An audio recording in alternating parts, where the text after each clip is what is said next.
ಓಂ ಶ್ರೀ ಗುರು ಬಸವಲಿಂಗಾಯ ನಮಃ. ಸರ್ವರಿಗೂ ಶರಣು ಶರಣಾರ್ಥಿ.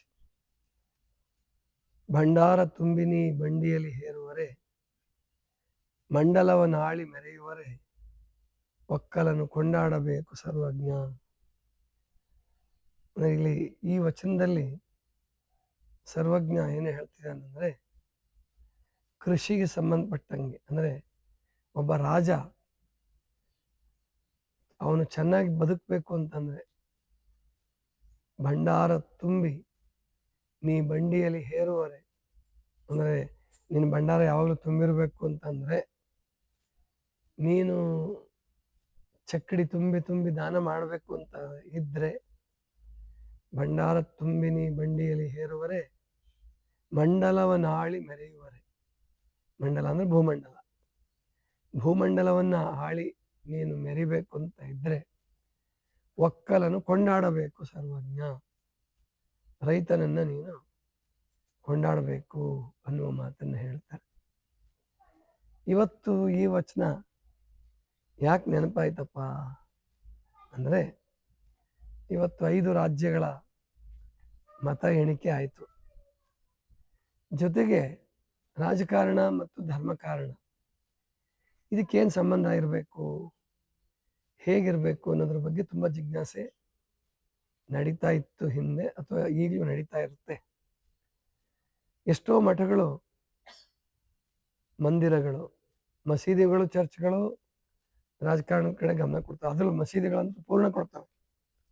ಎಲ್ಲ ದೇಶಗಳಲ್ಲಿ ಎಲ್ಲೆಲ್ಲಿ ಮುಸಲ್ಮಾನರಿದ್ದಾರೆ ಅವರೆಲ್ಲ ರಾಜಕಾರಣದ ಕಡೆ ಗಮನ ಕೊಡ್ತಾರೆ. ಮಸೀದಿಗಳಲ್ಲೇ ಘೋಷಣೆ ಆಗುತ್ತೆ, ಅದರಲ್ಲೂ ಭಾರತ ದೇಶದಲ್ಲಿ ವಿಶೇಷವಾಗಿ. ಆದರೆ ರಾಜಕೀಯ ನಿಯಂತ್ರಣ ಎಲ್ಲ ಕಡೆಗೂ ಇದೆ. ಮುಸಲ್ಮಾನರಲ್ಲಿ ರಾಜಕಾರಣಿ ಧರ್ಮದ ಕೈಯಲ್ಲೇ ಇರ್ತಾನೆ. ಅದಕ್ಕೆ ಉದಾಹರಣೆಗೆ ಇರಾನ್ ನಿಮಗೆಲ್ಲ ಗೊತ್ತು. ಆಯತುಲ್ಲಾ ಖೊಮೇನಿ ಮೊನ್ನೆ ಯುದ್ಧದಲ್ಲಿ ಹತನಾಗಿದ್ದು ಗೊತ್ತಾಗಿದೆ. ಅದು ಈಗಿಂದಲ್ಲ, ಮಹಮ್ಮದ್ ಪೈಗಂಬರ್ ಕಾಲದಿಂದನೂ ಕೂಡ ರಾಜರು ಹೋಗುವಾಗ ಅವರು ಮೌಲ್ವಿಗಳನ್ನು ಕರ್ಕೊಂಡೇ ಹೋಗ್ತಾರೆ. ರಾಜರ ಜೊತೆಗೆ ಮೌಲ್ವಿಗಳಿರ್ತಾರೆ, ಮೌಲ್ವಿಗಳ ಜೊತೆ ರಾಜರಿರ್ತಾರೆ, ಅಥವಾ ರಾಜರ ಜೊತೆ ಮೌಲ್ವಿಗಳಿರ್ತಾರೆ. ಎಲ್ಲೋ ಅಲ್ಲೊಬ್ಬ ಇಲ್ಲೊಬ್ಬ, 100ಕ್ಕೋ 1000ಕ್ಕೋ ಲಕ್ಷಕ್ಕೋ ಒಬ್ಬ ರಾಜ ಒಳ್ಳೆಯವನು ಇರ್ತಾನೆ. ಇನ್ನು ಬಾಕಿ ಎಲ್ಲ ರಾಜರುಗಳು ಅಲ್ಲಿ ಬಂದಂಥವರು ಅತ್ಯಂತ ಕ್ರೂರಿಗಳು, ಸರ್ವಾಧಿಕಾರಿಗಳು ಆಗಿರ್ತಕ್ಕಂಥದ್ದನ್ನು ಕಾಣ್ತೀವಿ. ಆದ್ರೆ ಭಾರತ ದೇಶದಲ್ಲಿ ಒಂದು ದುರಂತ ಏನಾಯ್ತು ಅಂದ್ರೆ, ರಾಜರುಗಳು ಹೋಗ್ತಿದ್ರು ಬಹಳ ಹಿಂದೆ. ರಾಜರುಗಳು ಸಂತರಿಗೆ, ಆಮೇಲೆ ಸನ್ಯಾಸಿಗಳಿಗೆ, ಯೋಗಿಗಳಿಗೆ ಅವರು ಧರ್ಮಕಾರಣ ಕೇಳ್ತಿದ್ರು, ಅವ್ರ ದರ್ಶನಕ್ಕೆ ಹೋಗ್ತಿದ್ರು, ಅವ್ರ ಮಾರ್ಗದರ್ಶನದಲ್ಲಿ ನಡೀತಿದ್ರು. ಪ್ರತಿಯೊಬ್ಬ ರಾಜ ಯಾರಿಗಾದ್ರೂ ಗುರುನ ಇಟ್ಕೊಂಡಿದ್ರು, ರಾಜಗುರುಗಳಂತಾನೆ ಇರ್ತಿದ್ರು. ರಾಜಗುರುಗಳು ಇದ್ರೂ ಕೂಡ ಅರಮನೆಗೆ ಇರ್ತಿರ್ಲಿಲ್ಲ, ಅವರು ಆಶ್ರಮಗಳಲ್ಲೇ ಇರ್ತಿದ್ರು. ಕಾಡಲ್ಲಿ ಅಥವಾ ಊರ ಹೊರಗೆ ಆಶ್ರಮಗಳನ್ನು ಕಟ್ಕೊಂಡೇ ಇರ್ತಿದ್ರು. ಅದೊಂದು ಕಾಲ ಇತ್ತು ಭಾರತ ದೇಶದಲ್ಲಿ, ಸಮೃದ್ಧವಾಗಿ ನಡೀತಾ ಇತ್ತು. ಅವರು ರಾಜನಿಗೆ ಮಾರ್ಗದರ್ಶನ ಮಾಡ್ತಾ ಇದ್ರು. ಆದರೆ ಆ ರಾಜ ಪದ್ಧತಿಯಲ್ಲಿದ್ದ ದೊಡ್ಡ ದೋಷ ಏನು ಅಂದ್ರೆ ಯುದ್ಧದಿಂದನೇ ರಾಜ್ಯವನ್ನು ವಿಸ್ತರಣೆ ಮಾಡಬೇಕು, ಇಲ್ಲ ಅಂತಂದ್ರೆ ಇಲ್ಲ. ಈಗ ಯಾವಾಗ 15ನೇ ಶತಮಾನದಿಂದ ಈ ಕಡೆಗೆ, ಅಥವಾ 12ನೇ ಶತಮಾನದಿಂದ ಈ ಕಡೆಗೆ ಪ್ರಜಾಪ್ರಭುತ್ವದ ಮಾದರಿ ಬಂತು. ಹಿಂದೆನೂ ಪ್ರಜಾಪ್ರಭುತ್ವ ಇತ್ತು. ಯಾವ ರೂಪದಲ್ಲಿ ಇತ್ತಪ್ಪ ಅಂದ್ರೆ, ಸಣ್ಣ ಇದರಲ್ಲಿ ಇತ್ತು, ಸಣ್ಣ ಮಟ್ಟದಲ್ಲಿ. ಪಂಚಾಯತಿ ಅಂತ ಇತ್ತು, ಊರು ಹಿರಿಯ ಸರ್ಪಂಚರು ಅಂತ ಇರ್ತಿದ್ರು, ಆಮೇಲೆ ಪಂಚರು ಅಂತ, ಹಿರಿಯರು ಅಂತ ಇರ್ತಿದ್ರು, ಊರು ಹಿರಿಯರು, ದೈವದವರು ಅಂತ ಹೇಳ್ತಿದ್ರು. ಇವರೆಲ್ಲ ಸಾಮಾನ್ಯವಾಗಿ ಊರಿನ ಕ್ರಮಬದ್ಧತೆಯನ್ನು ಕಾಪಾಡ್ತಿದ್ರೆ ಹೊರತು ರಾಜಕಾರಣ ಮಾಡ್ತಿರ್ಲಿಲ್ಲ. ಅಂದ್ರೆ ಯಾರಾದ್ರೂ ತಪ್ಪು ಮಾಡಿದ್ರೆ ಅಲ್ಲೇ ಶಿಕ್ಷೆ ಕೊಡ್ತಿದ್ರು, ಬುದ್ಧಿ ಹೇಳ್ತಿದ್ರು, ಆ ಥರ ಇರ್ತಾ ಇತ್ತು. ಆದ್ರೆ ರಾಜರ ತೆರಿಗೆ ಸಂಗ್ರಹದ್ದು ಅದಕ್ಕೆ ಬೇರೆ ಅಧಿಕಾರಿ ಇರ್ತಿದ್ರು, ಅವರು ಊರು ಹಿರಿಯರು ಮಾಡ್ತಿರ್ಲಿಲ್ಲ ಅಂತ ಕಾಣುತ್ತಾನೆ ತುಂಬ ಹಿಂದೆ. ಇತ್ತೀಚೆಗೆ 12ನೇ ಶತಮಾನದಿಂದ ಈ ಕಡೆಗೆ ಪ್ರಜಾಪ್ರಭುತ್ವದ ಮಾದರಿ ಬಂತು. ಅಂದ್ರೆ ಜನರಿಂದ ಆಯ್ಕೆ ಆಗ್ತಕ್ಕಂಥದ್ದು. ಪ್ರಾಯಶಃ ಇಂಗ್ಲೆಂಡಲ್ಲಿ ಅದು ಪ್ರಥಮವಾಗಿ ಶುರುವಾಗಿರ್ಬೋದು ಅಂತ ಅನ್ಕೊಳ್ಳೋಣ. ಚುನಾವಣಾ ರಾಜಕಾರಣ ನನಗೆ ಗೊತ್ತಿರಂಗೆ ಇಂಗ್ಲೆಂಡಲ್ಲಿ ಶುರುವಾಗಿರ್ಬೋದು ಪಾರ್ಲಿಮೆಂಟರಿ ಪದ್ಧತಿ. ಬಸವಣ್ಣವರ ಸಂಸತ್ ಅನುಭವ ಮಂಟಪವನ್ನು ಸಂಸತ್ಗೆ ಹೋಲಿಕೆ ಮಾಡಿ ಹೇಳ್ಬೋದೇ ಹೊರತು ಶರಣರು ಪ್ರಜಾಪ್ರಭುತ್ವದ ಮೂಲ ಪುರುಷರು ಅಂತ ಎಲ್ಲರೂ ಹೇಳ್ತಾ ಇದ್ದೀರಾ. ಆದರೆ ರಾಜಕಾರಣದ ಬಗ್ಗೆ ಶರಣರು ಏನು ಮಾತಾಡಲ್ಲ.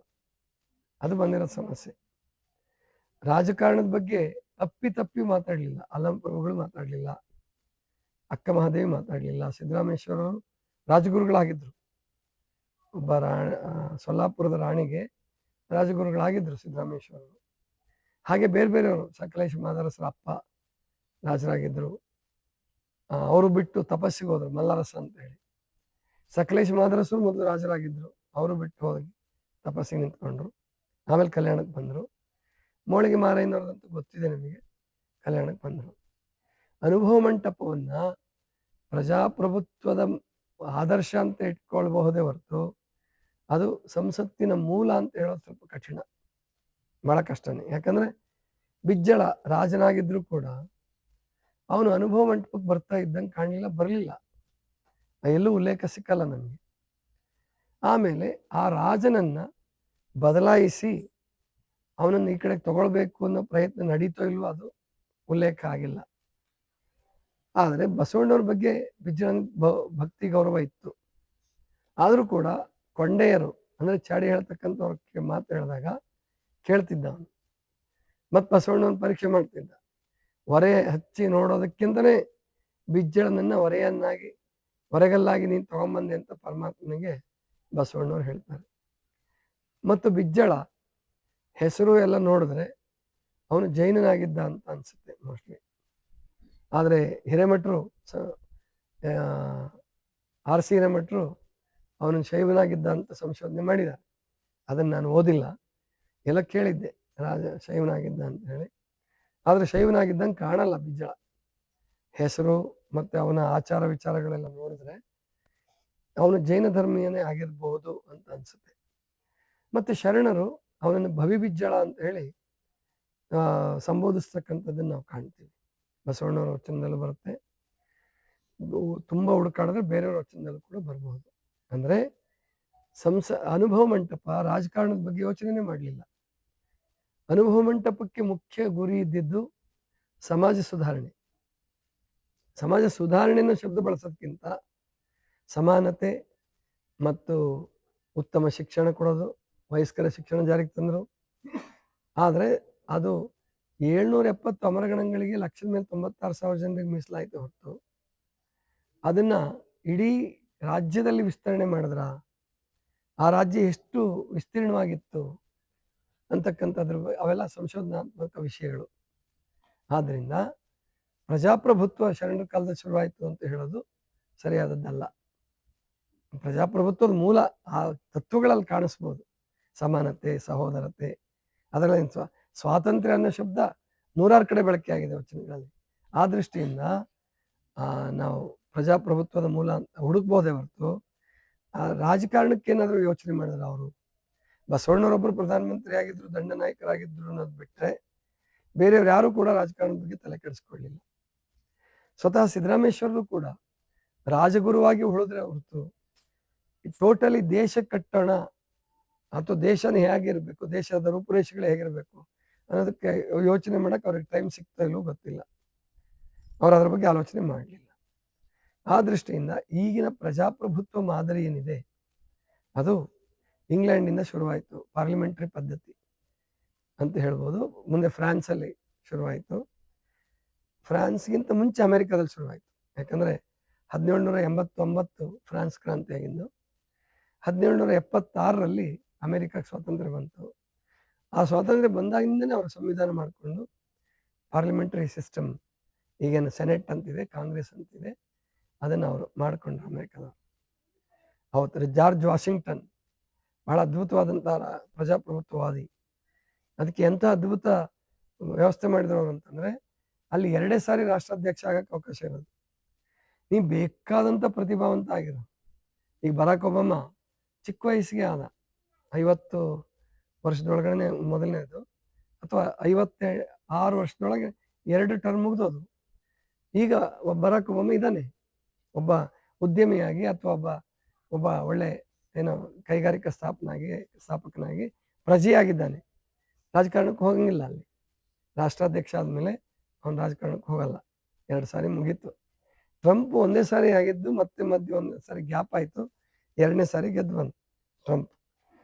ಅಲ್ಲಿ 2 ಸಾರಿ ನಂತರ ನೀ ಬೇಕಾದಂಥ ಒಳ್ಳೆಯ ರಾಜಕಾರಣಿ ಆಗಿರು, ಬೇಕಾದಂಥ ಪ್ರತಿಭಾವಂತ ಆಗಿರು, ನೀನು ಬೇರೆ ಮಾಡ್ಬೋದು. ನೀನು ಟ್ಯೂಷನ್ ಮಾಡ್ಬೋದು, ನೀನು ಪ್ರಜೆಗಳನ್ನು ತಯಾರು ಮಾಡ್ಬೋದು, ಕೈಗಾರಿಕೋದ್ಯಮಿಯಾಗಿ ಬದುಕ್ಬೋದು, ಏನೆಲ್ಲ ಆಗಿ. ಆದರೆ ರಾಜಕಾರಣಿ ಆಗಂಗಿಲ್ಲ, ಅಂದರೆ ರಾಷ್ಟ್ರಾಧ್ಯಕ್ಷ ಆಗಂಗಿಲ್ಲ. ರಾಷ್ಟ್ರಾಧ್ಯಕ್ಷನಿಗೆ 2 ಅವಕಾಶ ಮಾಡಿದರು. ಪ್ರಜಾಪ್ರಭುತ್ವದ ಶ್ರೇಷ್ಠ ಮೌಲ್ಯ. ಆದರೆ ಅಮೇರಿಕಾದ ಏನು ತೊಂದರೆ ಆಗ್ತಾ ಇದೆ ಅಂತಂದರೆ, ತುಂಬ ಪ್ರಾಚೀನ ಪ್ರಜಾಪ್ರಭುತ್ವ ಹಿರಿಯಣ್ಣ ಅನ್ನಿಸ್ಕೊಂತು, ದೊಡ್ಡ ದೇಶ ಎಲ್ಲ ಸರಿ. ಆದರೆ ಸಮಸ್ಯೆ ಏನಾಗ್ತಾ ಇದೆ ಅಂದರೆ, ಅಲ್ಲಿ ಆಧ್ಯಾತ್ಮಿಕ ಸಂಸ್ಪರ್ಶ ಸಿಗ್ತಾ ಇಲ್ಲ. ಅದಕ್ಕೆ ಆಧ್ಯಾತ್ಮಿಕ ಸಂಸ್ಪರ್ಶ ಸಿಗ್ತಾನೇ ಇಲ್ಲ. ಅಲ್ಲಿ ರಾಜಕಾರಣ ಮತ್ತು ಧರ್ಮಕಾರಣ ಬೇರೆ ಬೇರೆನೆ. ಗುಟ್ಟಾಗಿ ಹೇಳ್ಬೋದು ಇಂಥವ್ರಿಗೆ ಓಟ್ ಹಾಕಿ ಅಂತೇಳಿ, ಪಾದ್ರಿ ಅಥವಾ ಪೋಪ್. ಅಲ್ಲಿ ಪೋಪ್ ಅಂತೂ ರಾಜಕಾರಣ ಮಾಡೋದೇ ಇಲ್ಲ. ಅಲ್ಲಿ ಪೋಪ್ ಯಾವುದ್ರ ಬಗ್ಗೆ ಮಾತಾಡಲ್ಲ, ಚುನಾವಣೆ ಬಗ್ಗೆ ಮಾತಾಡಲ್ಲ. ಒಳ್ಳೇದೇ, ಅದು ಪ್ರಜಾಪ್ರಭುತ್ವದ ಒಳ್ಳೆ ಲಕ್ಷಣ. ಆದರೆ ರಾಜಕಾರಣಿ ಆಧ್ಯಾತ್ಮ ಜೀವಿ ಆಗಬೇಕಾಗಿತ್ತು. ಒಂದು 4 ಜನ ಕಷ್ಟಪಟ್ಟು ಹುಡುಕಿದ್ರೆ ತತ್ವಜ್ಞಾನಿಗಳು ಸಿಗ್ತಾರಲ್ಲಿ. ಅಂದರೆ ಒಳ್ಳೆ ಸಂತರ ಥರ ಇರ್ತಕ್ಕಂಥ 4 ಜನ ಸಿಗ್ಬೋದು. ಇಷ್ಟು ಜನ ಅಧ್ಯಕ್ಷರುಗಳಾಗಿರೋದ್ರಲ್ಲಿ ನನಗೆ ಗೊತ್ತಿರಂಗೆ ಅಬ್ರಹಾಂ ಲಿಂಕನ್ ಬಹಳ ಒಳ್ಳೆ ಮನುಷ್ಯ. ಅನ್ನೋದಕ್ಕೆ ಅವನು ಭಾರತೀಯ ಜನ್ಮ ಇತ್ತೇನೋ, ಹಿಂದಿನ ಜನ್ಮದಾಗೆ ಭಾರತದವನೇ ಆಗಿದ್ದೇನೋ, ಒಬ್ಬ ಅಧ್ಯಾತ್ಮಜೀವಿ ಆಗಿದ್ದೇನೋ ಅನ್ನೋಷ್ಟರ ಮಟ್ಟಿಗೆ ಅಬ್ರಹಾಂ ಲಿಂಕನ್ ಒಳ್ಳೆ ಮನುಷ್ಯ. ಆ ಗುಲಾಮಗಿರಿ ಪದ್ಧತಿ ಮತ್ತು ಈ ಏನು ಬಿಳಿಯ ಮತ್ತು ಕರಿಯ ಭೇದವನ್ನು ಕಾನೂನಾತ್ಮಕವಾಗಿ ತೊಡೆದುಹಾಕಬೇಕು ಅಂತ ಆಲೋಚನೆ ಮಾಡಿ ಅದಕ್ಕೆ ಬಲಿಯಾದಂಥವನು. ಅವನು ಕಾನೂನು ತಂದ ಅಬ್ರಹಾಂ ಲಿಂಕನ್. ಗಾಂಧೀಜಿಗಿಂತ ಮುಂಚೆ, ವಿವೇಕಾನಂದರಿಗಿಂತ ಮುಂಚೆ 1809 ಹುಟ್ಟಿದ್ದು. 56ನೇ ವಯಸ್ಸಿಗೆ ಅವನ್ನ ಹೊಡೆದಾಕ್ಬಿಡ್ತಾರೆ, ಶೂಟ್ ಮಾಡಿಬಿಡ್ತಾರೆ ಅವನ್ನ ನಾಟಕ ಸಮಾರಂಭದಲ್ಲಿ. ಅವಾಗಿನ್ನೂ ಎಲೆಕ್ಟ್ರಿಸಿಟಿ ಕಂಡುಹಿಡ್ದಿರ್ಲಿಲ್ಲ, ಬಲ್ಬ್ ಇರಲಿಲ್ಲ, ಅಂದರೆ ಕೇವಲ ದೀಪದ ಮೇಲೆ ಅಷ್ಟೇ. ಗೊತ್ತಾಯ್ತಲ್ಲ? ಅಂದರೆ ಇಂತಹ ಒಬ್ಬ ರಾಜಕಾರಣಿ, ಒಳ್ಳೆಯ ರಾಜಕಾರಣಿ ಲಿಂಕನ್. ಆದರೆ ಅವನು ಅದೃಷ್ಟವಂತ ಅಲ್ಲ, ಕಾಯಿಲೆಗಳು ಎಲ್ಲ ಇತ್ತು. ಅವನು ಬಹಳ ದೊಡ್ಡ ಅದೃಷ್ಟ ಪಡ್ಕೊಂಡು ಬರಲಿಲ್ಲ. ಜಾನ್ ಕೆನಡಿ ನನಗೆ ಗೊತ್ತಿರೋಂಗೆ 2ನೇ ಒಳ್ಳೆಯ ಅಧ್ಯಕ್ಷ ಅಂತಂದರೆ ಜಾನ್ ಕೆನಡಿ. ಬೆಂಜಮಿನ್ ಫ್ರಾಂಕ್ಲಿನ್ ಅಧ್ಯಕ್ಷ ಆಗಿದ್ದ ಅಂದ್ಕೊಂಡಿದ್ದೆ ನಾನು. ಮೋಸ್ಟ್ಲಿ ಅಧ್ಯಕ್ಷ ಆಗಿಲ್ಲ, ಅವನು ರಾಜಕಾರಣಿ ಆಗಿದ್ದ ಅಷ್ಟೇ, ಪ್ರೆಸಿಡೆಂಟ್ ಆಗಲಿಲ್ಲ. ಅಂದರೆ ಇಂತಹ ಕೆಲವರು ಬಿಟ್ಟರೆ ಅಲ್ಲಿ ಬಂದಿರತಕ್ಕಂಥವ್ರೆಲ್ಲರೂ ಯುದ್ಧ ಪ್ರೇಮಿಗಳು, ಜೊತೆಗೆ ಅಹಮಿಕೆ ಇದ್ದಂಥವ್ರು. ದೇಶ ದೊಡ್ಡದಾಗಬೇಕು, ಆದರೆ ಒಳ್ಳೆಯವರು, ಭ್ರಷ್ಟಾಚಾರಿಗಳಲ್ಲ ಅವರು. ಬಹಳಷ್ಟು ಜನ ರಾಜಕಾರಣಿಗಳು ಒಳ್ಳೆಯವ್ರು ಬಂದರು ಅಮೆರಿಕದಲ್ಲಿ, ಭ್ರಷ್ಟಾಚಾರ ಮಾಡಲಿಲ್ಲ. ದೇಶ ಮೊದಲು ಅನ್ನೋದನ್ನು ನಮಗೆ ಪಾಠ ಕಲಿಸ್ಬೇಕಾಗಿ ಬಂತು ರಾಷ್ಟ್ರೀಯ ಸ್ವಯಂ ಸೇವಕ ಸಂಘದವರು. ಆದರೆ ಅಲ್ಲಿ ಅಮೆರಿಕನೇ ಮೊದಲು ಅವ್ರಿಗೆಲ್ರಿಗೂ. ಅವರು ಜಾರ್ಜ್ ವಾಷಿಂಗ್ಟನ್ನಿಂದ ಹಿಡ್ಕೊಂಡು ಜಾನ್ ಕೆನಡಿಯವರೆಗೆ ಅವರಲ್ಲಿ ತುಂಬ ಜನ ಒಳ್ಳೆ ರಾಷ್ಟ್ರ ದೃಷ್ಟಿಯಿಂದ ಒಳ್ಳೆಯವರು. ಆದರೆ ಇಡೀ ಪ್ರಪಂಚ ದೃಷ್ಟಿಯಿಂದ ಅವರು ಒಳ್ಳೆಯವರಲ್ಲ. ಭಾಳ ಜನ ಅಧ್ಯಕ್ಷರುಗಳು ಯುದ್ಧ ಪ್ರೇಮಿಗಳಾದರು. ಯುದ್ಧಕ್ಕಾಗಿ ಈಗ ಟ್ರಂಪ್ ಖರ್ಚು ಮಾಡ್ತಿರೋದು ನೋಡಿದ್ರೆ, ಅವ್ರ ಟ್ಯಾಕ್ಸ್ ಎಲ್ಲ ಲಕ್ಷಾಂತರ ಕೋಟಿ, ಸಾವಿರಾರು ಕೋಟಿ ಡಾಲರ್. ನಮ್ಮ ಭಾರತ ದೃಷ್ಟಿಯಿಂದ ಲಕ್ಷಾಂತರ ಕೋಟಿ ಹಣ ಬರೀ ಇರಾನ್ ಯುದ್ಧಕ್ಕೆ ಹೋಗ್ಬಿಡ್ತು. ಅಂದರೆ ಅಲ್ಲೆಲ್ಲ ಕಾಸ್ಟ್ಲಿ ಜೀವನ. ಯಾಕೆ ಅಷ್ಟೊಂದು ದುಡಿಬೇಕು ಅವರು ಅಂದರೆ ಟ್ಯಾಕ್ಸ್ ಕೊಡೋಕ್ಕೆ. ಟ್ಯಾಕ್ಸ್ ಯಾಕೆ ಕೊಡಬೇಕು ಅಂದರೆ ಇನ್ನೊಬ್ಬರ ಮೇಲೆ ಯುದ್ಧ ಮಾಡೋಕ್ಕೆ. ಒಸಾಮಾ ಬಿನ್ ಲಾಡೆನ್ ಸಾಕಿದ್ದು ಅವರೇ ಸಾಕಿದ್ದು. ರಷ್ಯಾದ ವಿರುದ್ಧ ಸಾಕಿದ್ರು, ಮುಂದೆ ಅವ್ರಿಗೆ ಮುಳುವಾಯಿತು. ಅವನನ್ನು ಕೊಲ್ಲಕ್ಕೆ ಎಷ್ಟೋ ಕೋಟಿ ಡಾಲರ್ ಖರ್ಚು ಮಾಡಬೇಕಾದಂತು. ಹೀಗೆ ಅಲ್ಲಿ ಆಧ್ಯಾತ್ಮ ಜೀವನ ಬರ್ತಾ ಇಲ್ಲ.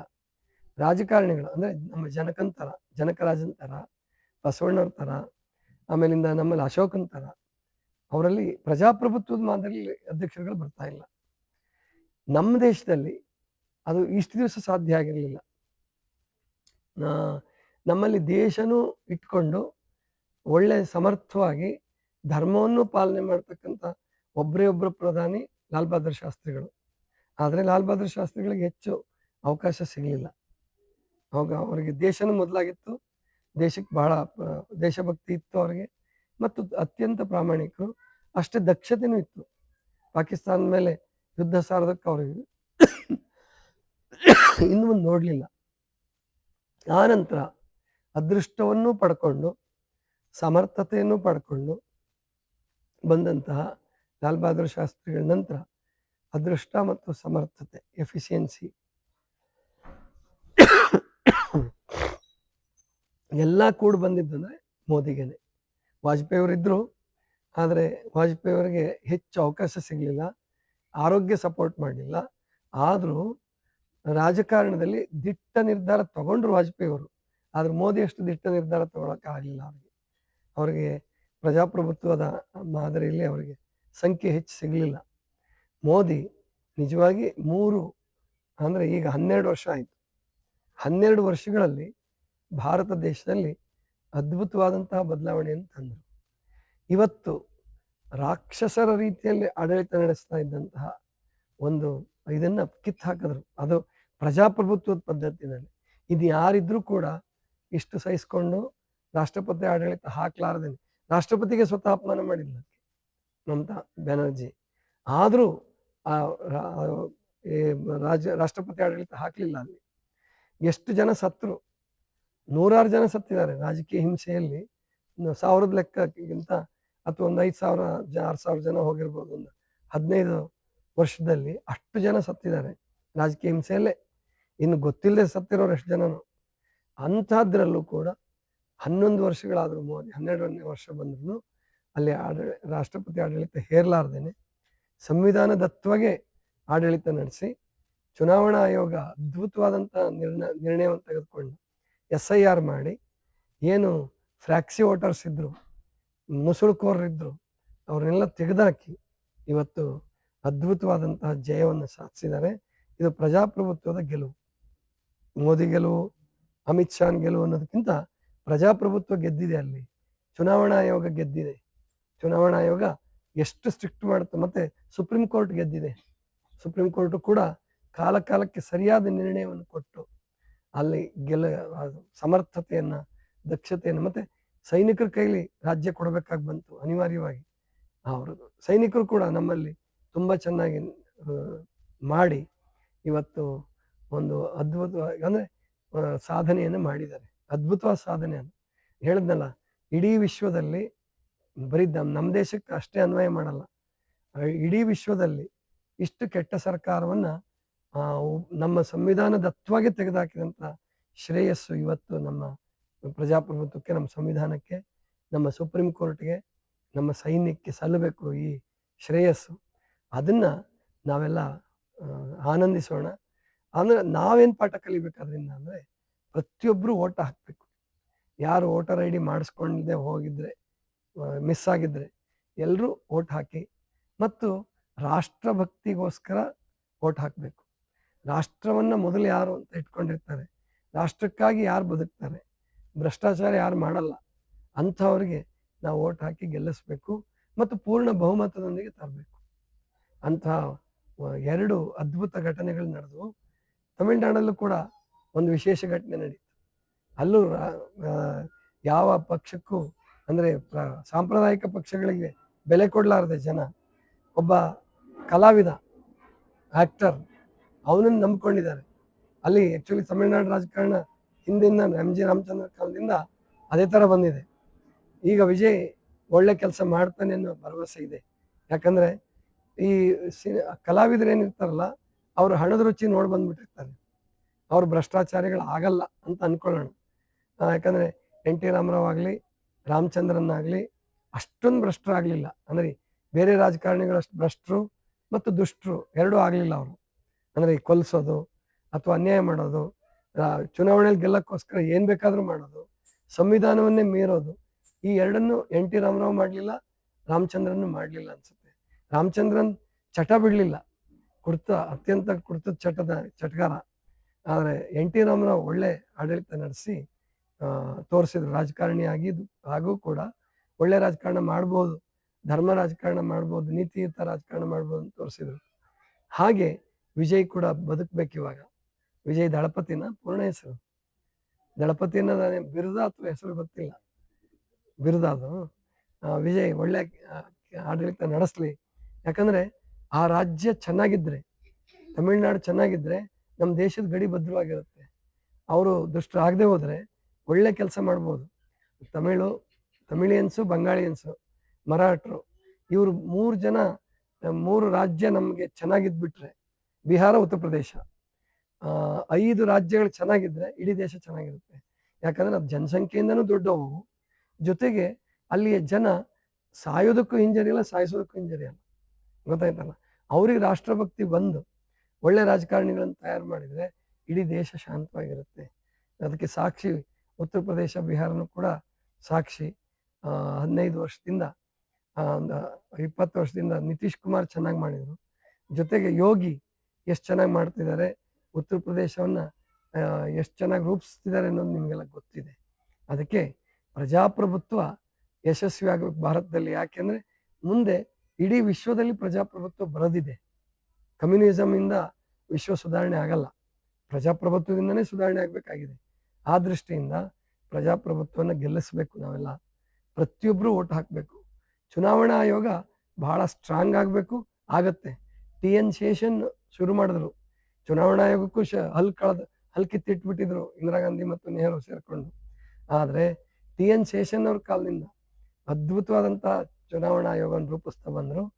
ಅದು ಮುಂದೆ ಇನ್ನೊಬ್ರು ಗಿಲ್ ಅಂತ ಒಬ್ರು ಬಂದರು, MS ಗಿಲ್ ಕಾಣುತ್ತೆ. ಅವರು ಬಹಳ ಚೆನ್ನಾಗಿ ಚುನಾವಣಾ ಆಯೋಗವನ್ನು ಬೆಳೆಸಿದ್ರು. ಈಗಿನ ಕಾಲದಾಗಂತೂ ಚುನಾವಣಾ ಆಯೋಗ ಬಹಳ ಸ್ಟ್ರಾಂಗ್ ಆಗಿದೆ. ಅದನ್ನು ಮತ್ತು ನಿಯಮಬದ್ಧವಾಗಿ ನಡೆದಿದೆ. ಇವರೇನೋ ಏನು ಕೈಲಾಗದವ್ರು ಮೈ ಪರ್ಚ್ಕೊಂಡು ಅಂತ ಗಾದೆ ಹೇಳ್ತಾರೆ. EVM ಮೇಲೆ ಹೇಳೋದು, ತಾವು ಸೋತಾಗ ಮಾತ್ರ, ಗೆದ್ದಿದ್ದಕ್ಕೇನು ಉತ್ತರ ಕೊಡಲ್ಲ. ಅದೆಲ್ಲ ಕೈಲಾಗದವ್ರು ಮೈ ಪರ್ಚ್ಕೊಂಡು ಗಾದೆ ಹೆಂಗೆ ಅಷ್ಟೇನೆ. ಆದರೆ ಚುನಾವಣಾ ಆಯೋಗ ಅದ್ಭುತವಾಗಿ ಕೆಲಸ ಮಾಡಿದೆ. ವಿಶ್ವ ಮಟ್ಟದಲ್ಲಿ ಹೆಸರನ್ನು ಗಳಿಸಿದೆ ನಮ್ಮ ಚುನಾವಣಾ ಆಯೋಗ. ಅಂಥ ರೀತಿಯಲ್ಲಿ ಅದು ಬೆಳೀಲಿ. ಅದಕ್ಕೆಲ್ಲರ ಪ್ರೋತ್ಸಾಹ. ಪ್ರತಿಯೊಬ್ಬರು, ನಾವ್ಯಾರು ಚಿಕ್ಕವರು, ನಂದೊಂದೇ ಓಟು ಏನು ಮಾಡುತ್ತೆ ಅಂತ ಯಾರು ಅನ್ಕೋಬೇಡಿ. ಎಲ್ಲರೂ ಓಟಿಗೂ ಬೆಲೆ ಇದೆ. ಎಲ್ಲರೂ ಓಟ್ ಮಾಡಿ. ನಿಮಗೆ ಓಟ್ ಮಾಡೋಕ್ಕೆ ಇಷ್ಟ ಇಲ್ಲ, ನೋಟ ಓದ್ರಿ, ಪರವಾಗಿಲ್ಲ. ಆದರೆ ಓಟ್ ಅಂತೂ ಪ್ರತಿಯೊಬ್ಬರು ಮಾಡಿ ಅಂತ ತಿಳ್ಕೊಂಡು ಹೇಳ್ತಾ, ಇದಿಷ್ಟು ಇವತ್ತಿನ ಚಿಂತನ. ಸರ್ವರಿಗೂ ಶರಣು ಶರಣು.